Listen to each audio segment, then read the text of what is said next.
Hugo and the Man Who Stole Colours. Hugo was bored. He'd just finished the painting he'd been doing all morning. "It's a lovely day," said Mother. "Why don't you go fishing?" So Hugo took his fishing rod and set off for the river. An old trout swam by as Hugo sat gazing into the water. Then he heard a faint sound. He thought it sounded like someone crying. Hugo gently parted the rushes behind him. "Anything wrong?" he asked the dark shape which sat huddled by the water. "Yeech!" screeched Hugo. "A witch!" "But I'm not a witch," wailed the creature. "I'm a good fairy. My name is Belinda. Yesterday I changed myself into a witch for a fancy dress party. I used a spell from my beautifully coloured book of magic. But when I wanted to change back, every single spell had vanished. Nothing was left. Nothing but empty white pages. Whatever shall I do?" Hugo was stunned.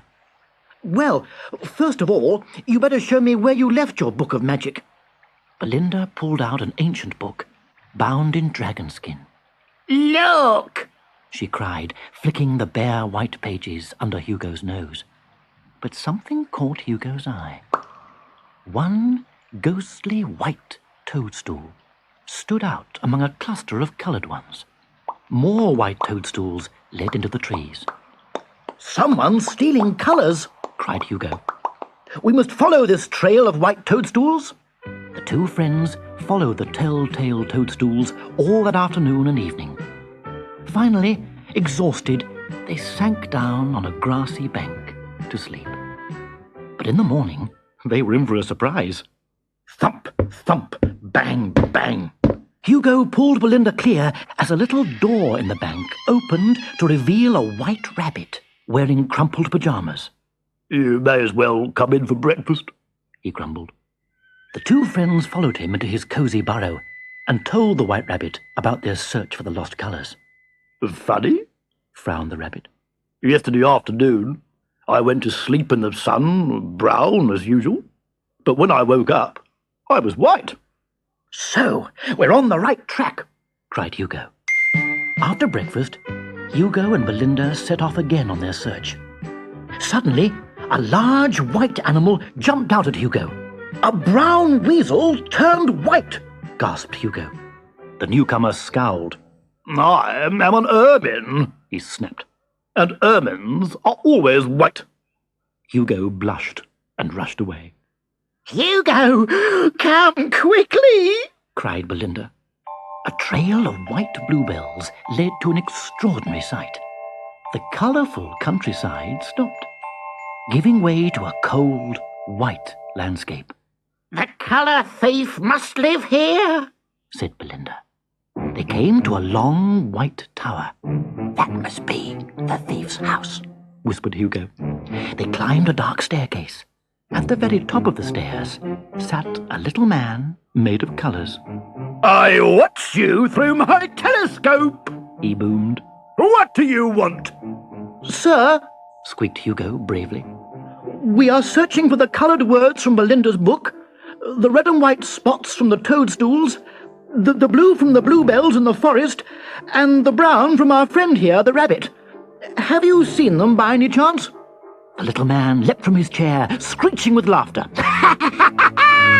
"I've got them all here!" he cackled. "I'm the man who steals colours!" "We'll have our colours back, please," said Hugo. "Oh, no you won't," said the colour man, mumbling magic words that made him grow until he reached the ceiling. "You can't frighten us," cried Hugo. "I bet you can't shrink, though," said Belinda. "Easy," said the colour man, and he mumbled the magic word backwards. He grew smaller and smaller until he was small enough to ride a snail. Hugo sprang forward, tied his handkerchief around the man's mouth, and bound his arms with a piece of string he had in his pocket. Meanwhile, Belinda searched the room. She found a jar full of coloured letters. These must be mine, said Belinda. Hugo grabbed the book of magic and dipped it into the jar. An angry gurgle sounded from the colour man as the pretty letters slipped back between the pages of the book. Belinda chanted a spell from her book of magic, and in a flash, the colour man was his old size again. all your power to make mischief has gone, Belinda said as she freed him. I want you to take each box and jar of colours to the window and tip them out into the countryside where they belong. As the colours spilled out over the ground, they all seemed to remember where they belonged. Their work done, Hugo and Belinda set off for home. Belinda murmured the spell to change her back into her old self. Ziggity, zaggity, zippity, zap. In the woods, they met their old friend the rabbit. He was very happy to be brown again, but he could not quite believe that the funny little witch he'd invited to breakfast that morning had turned into such a beautiful creature in such a pretty dress. "It's time I was going," said Hugo, and he set off across the stream.